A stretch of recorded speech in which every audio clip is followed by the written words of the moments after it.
প্রিয় শিক্ষার্থী, ত্রিপুরা মধ্যশিক্ষা পর্ষদ থেকে আজকে একটা নোটিশ জারি করা হয়েছে। 2021 সালে মাধ্যমিক এবং উচ্চ মাধ্যমিক ফলাফল প্রকাশের জন্য বিদ্যালয় থেকে নবম শ্রেণী বার্ষিক পরীক্ষা, দশম শ্রেণীর প্রিভোট পরীক্ষা এবং একাদশ শ্রেণীর বার্ষিক পরীক্ষা, দ্বাদশ শ্রেণীর প্রিভোট পরীক্ষা, ক্লাস 10 এবং ক্লাস 12 ইন্টারনাল অ্যাসেসমেন্ট মার্কস পর্ষদে জমা দিতে হবে। কীভাবে?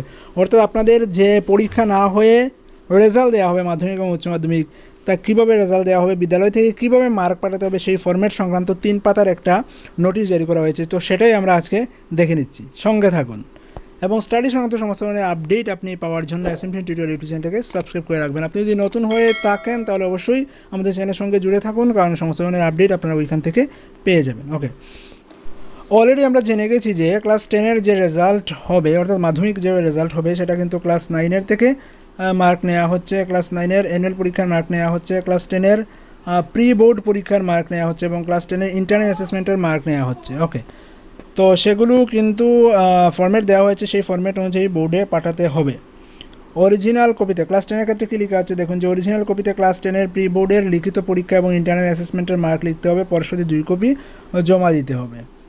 যেমন হচ্ছে নেম অফ দ্য স্কুল, তারপর সেন্টার, স্টুডেন্ট কোথায় কোন সেন্টার পরীক্ষা দেওয়ার কথা ছিল, স্কুলের কোড, স্কুলের Tbse একটা কোড রয়েছে, সেই কোডটা, ভেন্যু অর্থাৎ সেন্টার কৈলাসর সেন্টার যদি হয় তাহলে কোন ভেন্যুতে পরীক্ষা দেবে, আর কে না ভগিনী নিবেদিতা নেতাজি, এমন যাই হোক। তারপর হচ্ছে স্টুডেন্টের রোল নাম্বারটা লিখতে হবে, রোল নাম্বারটা কোথায় ছিল, অ্যাডমিট কার্ড যে ইস্যু করা হয়েছে আগে, সেই অ্যাডমিট কার্ডে কিন্তু স্টুডেন্টের রোল নাম্বার লেখা ছিল, সেই রোল নাম্বার লিখতে হচ্ছে। তারপর হচ্ছে ক্যান্ডিডেটের নেম, তার ফাদার্স নেম। ওকে, তারপর ল্যাঙ্গুয়েজে কত পেয়েছে, বেঙ্গলিতে কত পেয়েছে, ইংরেজিতে কত পেয়েছে। তারপর ম্যাথামেটিক্সের ক্ষেত্রে বেসিক রয়েছে, স্ট্যান্ডার্ড রয়েছে, যারা স্ট্যান্ডার্ড তাদের স্ট্যান্ডার্ডের ক্ষেত্রে মার্ক লিখতে হবে, যারা বেসিক রয়েছিল তাদের বেসিকের ক্ষেত্রে মার্ক লিখতে হবে। তারপর সায়েন্সে কত পেয়েছে, সোশ্যাল সায়েন্সে কত পেয়েছে, যদি এডিশনাল সাবজেক্ট থাকে তাহলে তাতে কত পেয়েছে।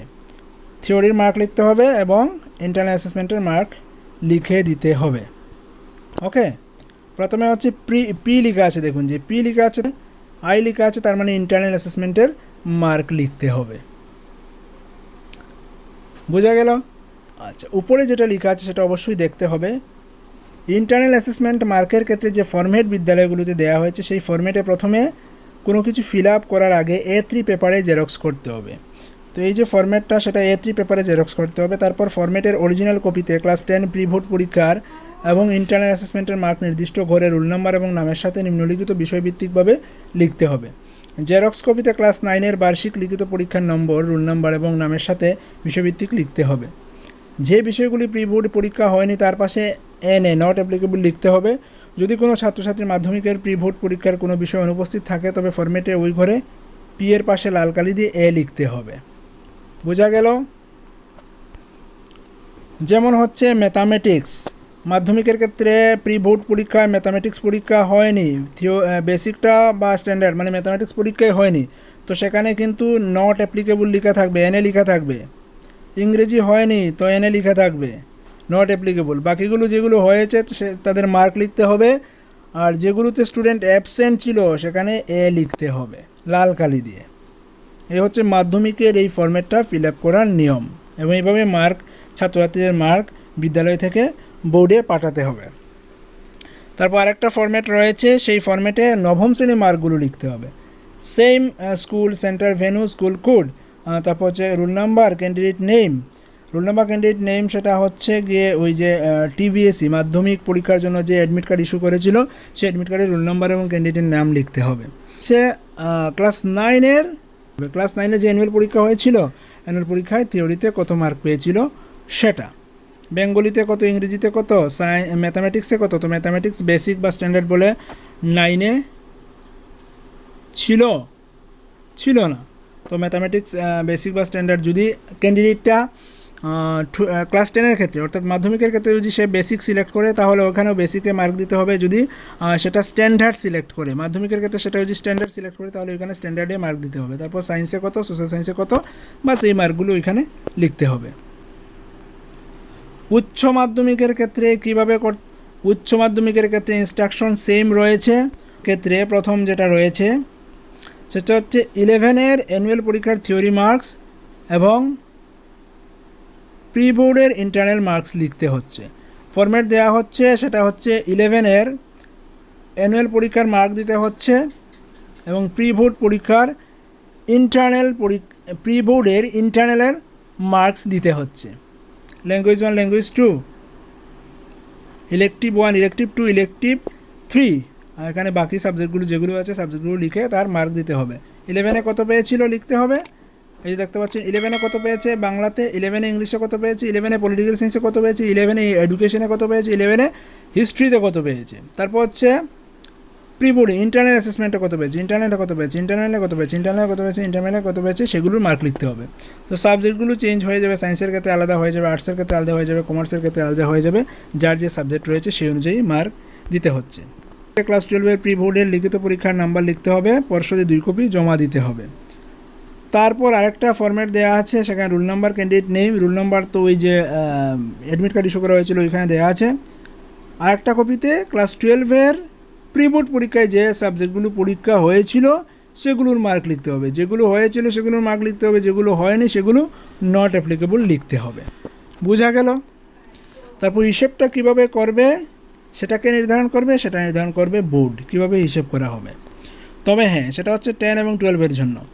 নবম এবং দশম শ্রেণীর জন্য, নবম এবং একাদশ শ্রেণীর জন্য বিশেষ করে কীভাবে রেজাল্ট তৈরি করা হবে, কত মার্ক কোথায় থেকে নেওয়া হবে সেই বিষয়ে আলাদা নোটিশ জারি করা হবে, সেটাও আমরা অবশ্যই শেয়ার করব। আচ্ছা, এখন সেটা বাকি অংশ দেখে নেই। ক্লাস 9 এবং ক্লাস 11-এর অ্যানুয়ালের এবং ক্লাস 10 এবং ক্লাস 12-এর প্রি বোর্ডের থিওরি পরীক্ষার 80 বা 70 নম্বরের মধ্যে যা পেয়েছে তা নির্দিষ্ট ফরম্যাটে লিখতে হবে। ওকে। মাধ্যমিকের ইন্টারনাল অ্যাসেসমেন্টের নম্বর দেওয়ার ক্ষেত্রে যতগুলো বিষয়ে প্রি বোর্ড পরীক্ষা হয়েছে সেই বিষয়গুলোর ক্ষেত্রে 20 নম্বরের মধ্যে যা পেয়েছে তা লিখতে হবে।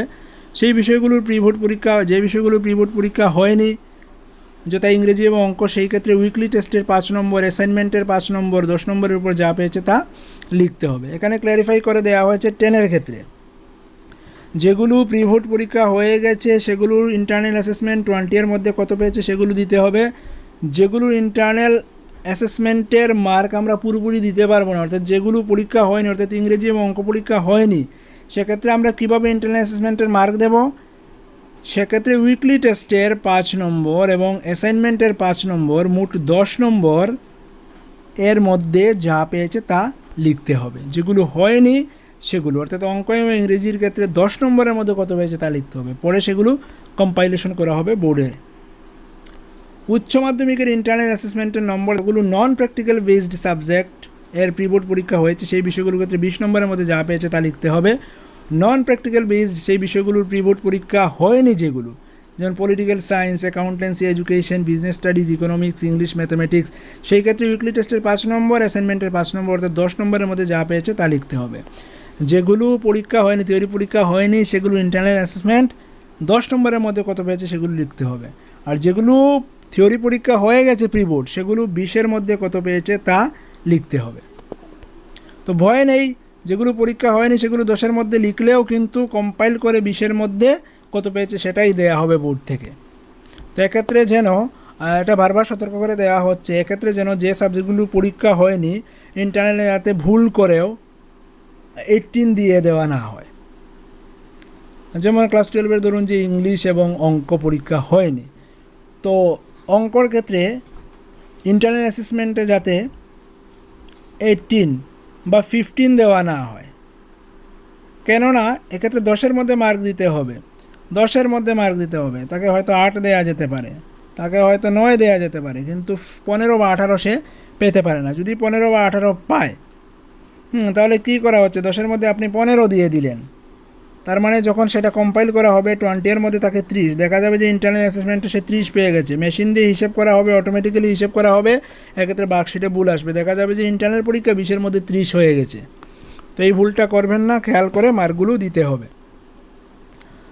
পরের যে বিষয়টা রয়েছে সেটা হচ্ছে উচ্চ মাধ্যমিকের প্রি বোর্ডের যে সকল প্র্যাকটিক্যাল বেসড বিষয়ের পরীক্ষা হয়েছে যথা কেমিস্ট্রি, জিওগ্রাফি ও বায়োলজি, তাদের লিখিত পরীক্ষা প্রাপ্ত নম্বরের উপর যে 5 নম্বর দেওয়ার কথা বিজ্ঞাপিত হয়েছিল তা নির্দিষ্ট ফরম্যাটে দিতে হবে না। সেটা হচ্ছে যে ফরম্যাট আগে থেকে দেওয়া হয়েছিল সেই ফরম্যাটের কথা এখানে বলা হচ্ছে। মাধ্যমিক এবং উচ্চ মাধ্যমিকের নির্দিষ্ট ফরম্যাটে নম্বর লেখার ক্ষেত্রে প্রদত্ত উদাহরণে ফরম্যাটের সিকোয়েন্স বজায় রাখতে হবে, অর্থাৎ মাধ্যমিকের ক্ষেত্রে সবার উপরে ক্লাস 9-এর নম্বর, তার নিচে ইন্টারনাল অ্যাসেসমেন্টের নম্বর, অনুরূপে উচ্চ মাধ্যমিকের ক্ষেত্রে সবার উপরে ক্লাস 10, 11-এর নম্বর, তার নিচে ইন্টারনাল অ্যাসেসমেন্টের নম্বর লিখতে হবে। প্র্যাকটিক্যাল বেসড বিষয় হলে ইন্টারনাল অ্যাসেসমেন্টের কলামে কিছু লিখতে হবে না, এক্ষেত্রে প্র্যাকটিক্যালের মার্ক দিতে হবে। উচ্চ মাধ্যমিকের কোনো ছাত্রছাত্রী যদি ক্লাস 11 বার্ষিক পরীক্ষা অনুপস্থিত থাকে, সেই ক্ষেত্রে তার হাফ ইয়ারলি এবং অন্যান্য পরীক্ষার গড় হিসাব করে যা নম্বর পেয়েছে তা দিতে হবে। বিদ্যালয়গুলো জেরক্স করার জন্য প্রয়োজনীয় অর্থ সেন্টার ফি থেকে ব্যয় করবে। যেহেতু পরীক্ষা হচ্ছে না, সেন্টার ফি দিতে হবে না, তো জেরক্স বাবদ যে খরচ হবে, সেন্টার ফি বাবদ যে খরচ ছিল, সেই সেন্টার ফি বাবদ খরচ থেকে সেখানে ব্যয় করতে পারবে। Continuing compartmental, external compartmental, single subject, equivalence category এবং ইমপ্রুভমেন্ট টেস্টের ক্যান্ডিডেটদের সম্পর্কে পরে বিজ্ঞাপন দেওয়া হবে। এটা শুধুমাত্র রেগুলার ফ্রেশ ক্যান্ডিডেটদের জন্য। কন্টিনিউ ক্যান্ডিডেটদের জন্য বা কম্পার্টমেন্টাল ক্যান্ডিডেটদের জন্য বা সিঙ্গেল সাবজেক্ট ক্যান্ডিডেট যারা রয়েছেন তাদের ক্ষেত্রে কী করা হবে সেটা কিন্তু পরবর্তীতে বোর্ড থেকে জানিয়ে দেওয়া হবে। এটা শুধুমাত্র রেগুলার স্টুডেন্টদের জন্য। তো কন্টিনিউ ক্যান্ডিডেটরা দুঃখ করবেন না, আপনারা অবশ্যই ভালো সংবাদ শুনতে পাবেন, ভালো খবর শুনতে পাবেন অদূরেই। তারপরে হচ্ছে মাধ্যমিকের নম্বর দিয়ে পূরণ করা ফরম্যাটগুলো বিদ্যালয় প্রধানের স্বাক্ষরের সাথে ইন্সপেক্টর অফ স্কুলসের স্বাক্ষর থাকতে হবে। উচ্চ মাধ্যমিকের নম্বর দিয়ে পূরণ করা ফরম্যাটগুলো বিদ্যালয়ের স্বাক্ষরের সাথে ডিস্ট্রিক্ট এডুকেশন অফিসের স্বাক্ষর বাধ্যতামূলক। পর্ষদ ইন্সপেক্টর অফ ডিস্ট্রিক্ট এডুকেশন অফিসের স্বাক্ষর ব্যতীত কোনো পূরণ করা ফরম্যাট গ্রহণ করা হবে না। মাধ্যমিকের ক্ষেত্রে স্কুলের HM এবং IS ইন্সপেক্টর অফ স্কুলের সিগনেচার থাকতে হবে। উচ্চ মাধ্যমিকের ক্ষেত্রে স্কুলের HM এবং ডিস্ট্রিক্ট এডুকেশন অফিসারের সিগনেচার থাকতে হবে, DEO স্যারের সিগনেচার থাকতে হবে, না হলে সেগুলো অ্যাকসেপ্ট করা হবে না বোর্ড থেকে। বিদ্যালয় কর্তৃক পূরণ করা ফরম্যাট 28 জুন 2021 থেকে 2 জুলাই 2021 তারিখের মধ্যে জমা দিতে হবে। উক্ত তারিখের পর পর্ষদ আর কোনো ফরম্যাট জমা রাখবে না এবং উক্ত বিদ্যালয়ের পরীক্ষার্থীদের ফল প্রকাশও হবে না। তো ডেটটা দেওয়া আছে 28 জুন থেকে 2 জুলাই, এর মধ্যে অবশ্যই জমা করতে হবে, অন্যথায় সেই বিদ্যালয়ের স্টুডেন্টরা অবশ্যই সমস্যায় পড়বে, ফলাফল পাবে না, বোর্ড থেকে আগেই জানিয়ে দেওয়া হয়েছে।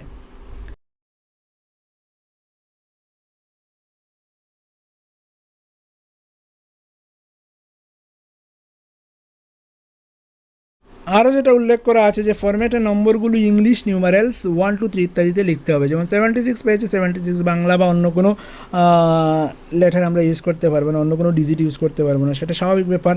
উচ্চ মাধ্যমিকের যে সকল রেগুলার পরীক্ষার্থী ত্রিপুরা মধ্যশিক্ষা পর্ষদ ব্যতীত অন্য বোর্ড থেকে মাধ্যমিক পাশ করেছে তাদের মাধ্যমিকের পাস মার্কশিটের ফটোকপি ফরম্যাটের সাথে জমা দিতে হবে। 12-এর ক্ষেত্রে যদি অন্য বোর্ডের কোনো স্টুডেন্ট থাকে তাহলে কিন্তু মার্কগুলো যেভাবে দেওয়ার কথা সেভাবে দেবেন, সঙ্গে মাধ্যমিকের মার্কশিটের কপিটাও দিতে হবে। পূরণ করা নম্বর পর্ষদে একবার জমা দেওয়ার পর কোনো অবস্থাতে আর পরিবর্তন করা যাবে না, সেটা বিশেষভাবে বলা হচ্ছে। এই ছিল ত্রিপুরা মধ্যশিক্ষা পর্ষদ থেকে আজকের তারিখে ইস্যু করা নোটিশ। 3 পাতার যে নোটিশটা ছিল মাধ্যমিক এবং উচ্চ মাধ্যমিক পরীক্ষার ফল প্রকাশ সংক্রান্ত, বিদ্যালয় থেকে কীভাবে মার্কসগুলো পাঠাতে হবে, কী ফরম্যাটে পাঠাতে হবে সেই বিষয়ে। পরবর্তীতে হয়তো নবম শ্রেণীর কীভাবে রেজাল্ট আউট করতে হবে, কীভাবে মার্কগুলো নিতে হবে, একাদশ শ্রেণীর কীভাবে রেজাল্ট আউট করতে হবে, কীভাবে মার্কগুলো নিতে হবে, সেই সংক্রান্ত নোটিশ জারি করা হবে। সেগুলো পাওয়া মাত্র আপনাদের সঙ্গে শেয়ার করব। অবশ্যই কন্টিনিউ ক্যান্ডিডেট মাধ্যমিক এবং উচ্চ মাধ্যমিক ওল্ড সিলেবাসের ব্যাপারেও নোটিশ জারি করা হবে, সেটাও আমরা আলোচনা করব। সেজন্য অবশ্যই SMDN টিউটোরিয়াল ইউটিউব চ্যানেলের সঙ্গে থাকুন, এগিয়ে রাখুন। ধন্যবাদ।